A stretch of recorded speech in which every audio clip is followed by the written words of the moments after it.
if you wonder about the taste of food, there was a genetician who said intensive production, as in modern days, has taken away the real taste of food.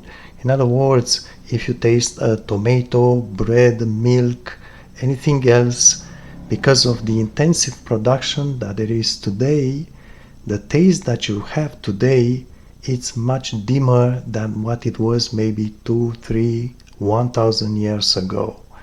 Back then, because the production was much more natural, with less crossbreeding and so on, back in older times, the taste was much more intense about on every food that you can figure out. And I'm just giving you a small picture here of wheat. So that's just for the bread part. So this is what we use today. Just consider this being generic. Obviously, there are many sorts of wheat.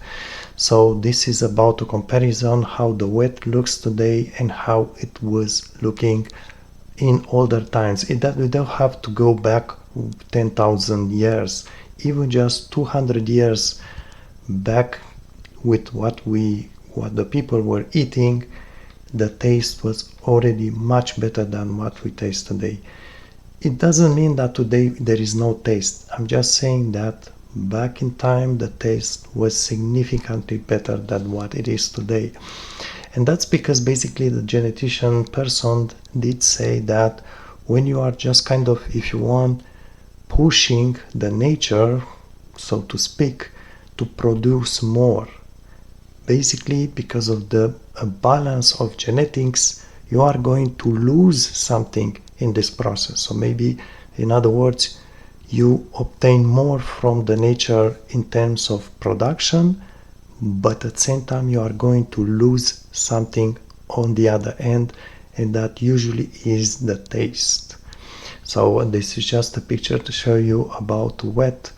I was looking about pictures with cow milk production, milk production, and look here, the evolution. This is just obviously an average, and it's for the US only because of crossbreeding. And so look at the maximum amount of, these are gallons of milk that a cow may produce. You have liters on the right side.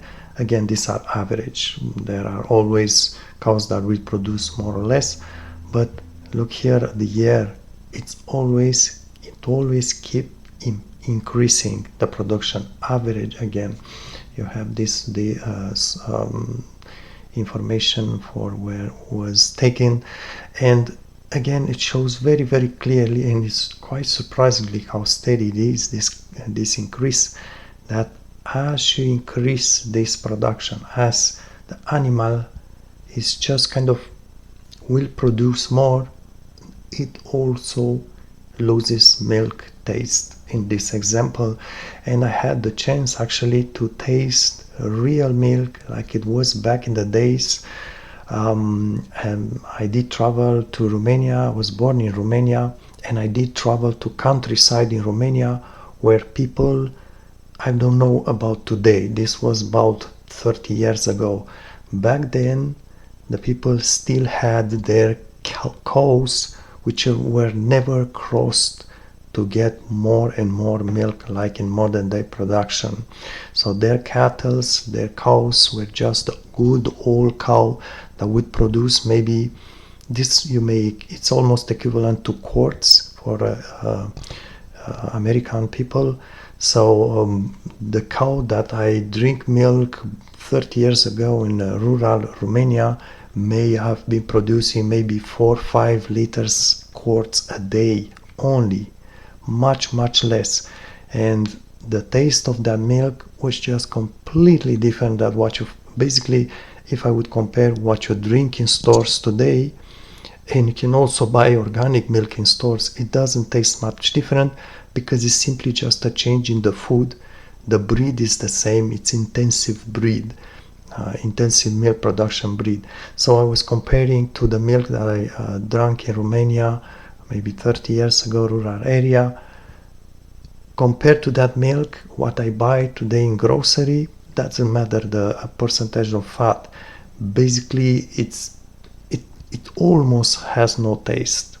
You have no idea what real milk, and also raw milk, for instance, it's actually tasting like it was tasting 200 years ago. Completely different taste. It's just incredible, the difference. And this is just one of the example. Let me just show you maybe pictures of old an older, this is an older picture. It doesn't mean this was a small production cow older, but just to compare the size of let's just look at the modern cow. I'm going to show you a modern cow. This also happens to be a champion, if you want, cow. Is this specific cow, not just the breed, but this specific cow happened to have basically won a medal or something. I think it's from Wisconsin. A huge amount of milk, maybe 40 quarts or maybe even up to 50 quarts a day, if I'm not wrong. It's incredible. But again, you can tell just the average production these days.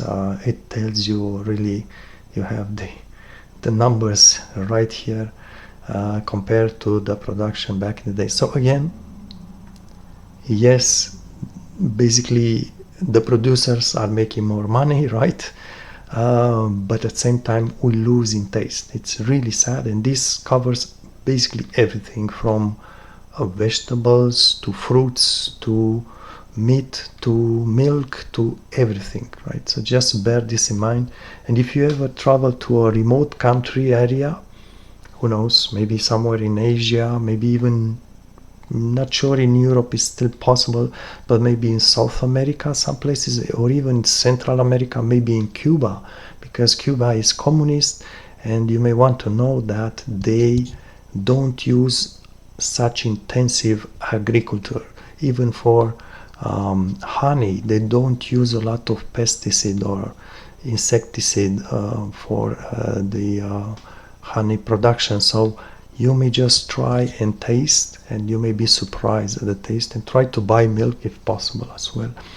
You may have a big surprise how much better it could taste, real food like it was back in time.